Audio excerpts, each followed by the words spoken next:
Энэ бүхнийг хийж үтээгээд маш их олон хүний хүч хөдөлмөр орсон байгаа. Маш их олон хүний одоо зүтгэл орсон. Их олон газараас бас оролцсон байгаа. Монголоос гадна Япон, Оросын холбооны улс, бусад орноос ингэж одоо оролцож олон хүмүүсийн хичээл зүтгэлээр бүтсэн ийм сайхан одоо хүн бүхэн ирж үзэхэд үнэхээр одоо сэтгэл уужирч, сэтгэл баясгаар оюун ухаан тэлэхээр ийм нэгэн сайхан газар нэгдэжээ. Энд одоо бид хүүхдүүдэд дагуулж эцэг эхчүүд ирж ингэж үзээрэй. Улам одоо өөрсдийнхөө оюун бодлыг тэлээрэй. Сансрын тухай бодно, сансрын тухай ярилцна гэдэг бол хүний оюун бодлыг тэлдэг.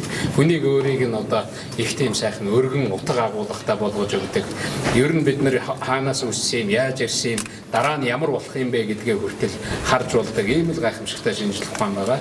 Тэгээд өнөөдөр энэ одоо үйл ажиллагаанд хүрэлцэн ирсэн манай сансрын бааtruуд нийт хүмүүстэй энэ бүхнийг хийж бүтээхэд оролцсон нийт хүмүүстэй баяр хүргье.